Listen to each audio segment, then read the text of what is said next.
Damn, you fine as hell. Hey yo, think I can get your Are you serious, my brother? Right then, welcome back everyone. Now in today's video, we're going to be talking about probably my favourite film production company out there, A24. A24 are notorious for making films that, shall we say, are not your average Saturday night feel-good film. Now I know there are some eagle-eyed viewers out there. Oh my god, bro. Oh hell no, man. What the fuck, man? Get your ass on. So I'll come clean. Not every single A24 film will be featured in this video. Yeah, I know, I'm sorry. If your favourite film doesn't appear in this video, comment it down below. And if this video gets 1 like, yeah I know it's a big ask, but I think we can do it. If this video gets 1 like, I'll make a part 2.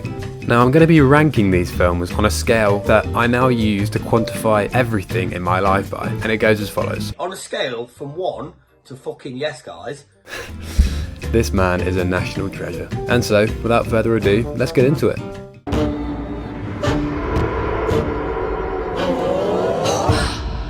And we're setting the tone nice and early here by starting with Midsommar. F*** me, this film is disturbing. I watched it 3 years ago now, and I'm still wincing thinking back to the events of this film. It follows a group of young friends, one of which is Swedish, who invites them to the Midsummer Festival in his hometown. Come to think of it, I really should have just turned this film off after watching the first scene, you know, with the car exhaust and the hose pipe and the rest that I can't show on YouTube. That really should have been a big enough clue.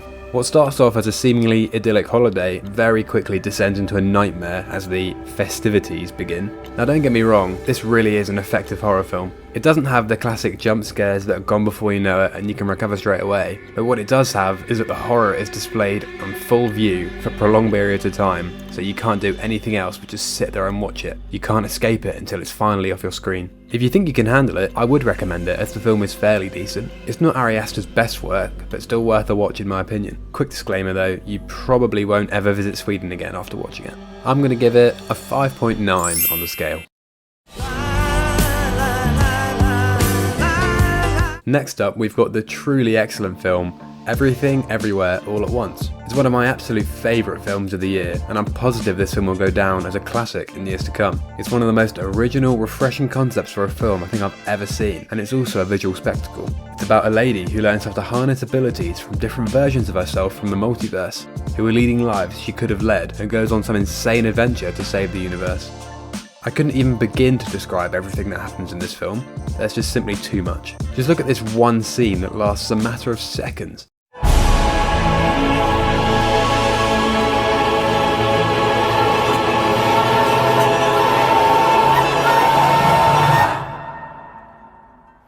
The level of detail is extraordinary. You'd need 50 watches to catch it all. The way they can make the simplest of scenes, like just 2 rocks sitting on the edge of a canyon with no dialogue except for a few subtitles, feel so impactful and poignant is incredible. I don't think I've ever gone through such a wide range of emotions in such a short space of time. I don't want to give too much away, but the last thing I want to mention is the hot dog finger universe. I mean, what were the writers on when they came up with that? What the fuck? Now for the ratings, I know I'm going very early with this, but it's getting a Fucking yes guys. from me.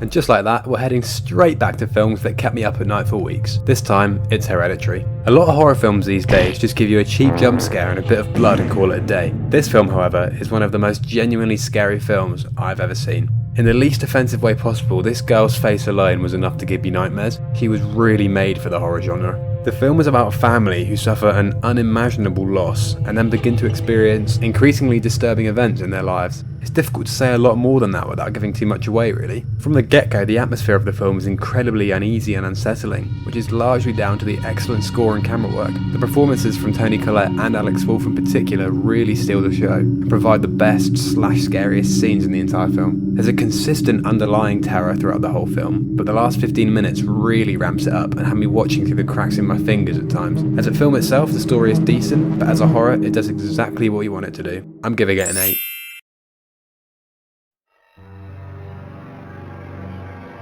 Next is The Killing of a Sacred Deer. This is, as you'll probably expect by now, a very strange film. Interesting, but strange. It's about a surgeon Stephen and his family who form a bond with a troubled teenage boy Martin, the father of whom died on Stephen's operating table. To begin with, everything seems normal. However, Stephen and his family's lives quickly start to fall apart, seemingly with Martin at the root of it all. Now I know that's incredibly vague, but I think it's better going into this one knowing relatively little. Before anything remotely sinister happens, however, from the very beginning, there's an incredibly uneasy atmosphere of the film, and it's mostly down to the way the characters converse. Every line of dialogue is just devoid of all emotion and stated so blandly. It's as if everyone is just dead behind the eyes or something.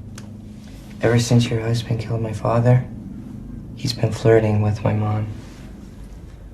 Constantly flirting. Everything is said so matter-of-factly, it really puts you on edge the entire film. Having said all that though, I quite enjoyed it. Barry Keoghan's performance is exceptional as Martin. He was so creepy and off-putting. The final scene is a bit of a tough watch, and this film certainly is not for everyone, but I'd recommend it nevertheless. It's getting a 7.3 from me.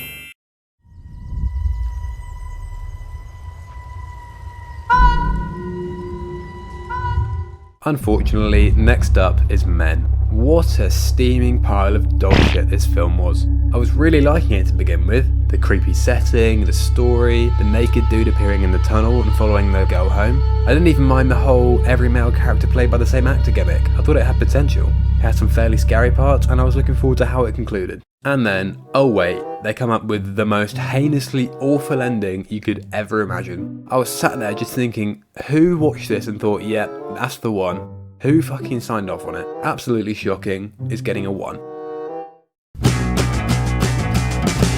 Next up is Under the Silver Lake. I'm not going to talk for too long about this film because I've actually got a whole video about it already on my channel, so go check that out. Please help a man out and get it to 69 views. It's about Sam, who's a bit of a degenerate. He's got no job, no drive, and is a bit of a perv too. He meets a girl who moves into his apartment complex, but the next day she goes missing. So Sam, on a whim, decides to track this girl down that he's known for all of 5 minutes by following clues he finds hidden in popular media. I actually really like this film. I wasn't a massive fan after my first watch, but having seen it a couple more times, I've really come around on it. There's so much going on, so many references, subplots, and secret codes hidden through the film, you need multiple watches to catch them all. And knowing what you know by the end of the film, when watching for a second or third time, you catch so many more things alluding to those reveals, you can't believe you didn't work them out in the first place. There's certainly a lot left up for interpretation in this film, which usually infuriates me, but in this case I quite like it. I want to give it a Fucking yes, guys. but I think that's just the Andrew bias talking,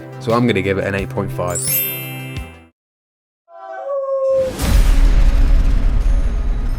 And we're heading straight back to Nonsense Street now with Tusk. This film follows an obnoxious podcast host who travels to Canada for a special episode. Now for some reason his original guest backs out and so he's left looking for a new guest for the show so that the trip isn't a complete bust. He ends up finding a reclusive explorer who allegedly has years of adventures to tell him about. However, we quickly discover that this man has a rather disturbing fondness for walruses. Yep, that's the actual plot. Not even joking. When I heard about this film, it was billed as the most disturbing film you'll ever watch, which had me intrigued, I won't lie. However, when it finally got to the disturbing part, it was just stupid. There was some initial shock value, I have to admit, but after you've seen it, it's really just laughable how ridiculous it is. Would not recommend, it gets a 3. And last but not least, we have The Lobster. I have to say this film really surprised me. It's probably the most novel idea for a film I've ever come across. It's set in a dystopian future where the law is that all single people are sent to the hotel, and if they don't find a partner within 45 days, they're transformed into an animal and released into the woods. But please don't be put off by that, it's honestly a really good watch. Colin Farrell and Rachel Weisz are both great in the lead roles, plot is intriguing, and the film looks great too. I'm going to give it a solid 7. And there we have it, my thoughts on almost every A24 film. If you do manage to watch all these films, I hope you're not as traumatised as I was. But if you'd like to avoid them altogether, why not check out this other video I made, where I watched every single Robert Pattinson film so you don't have to.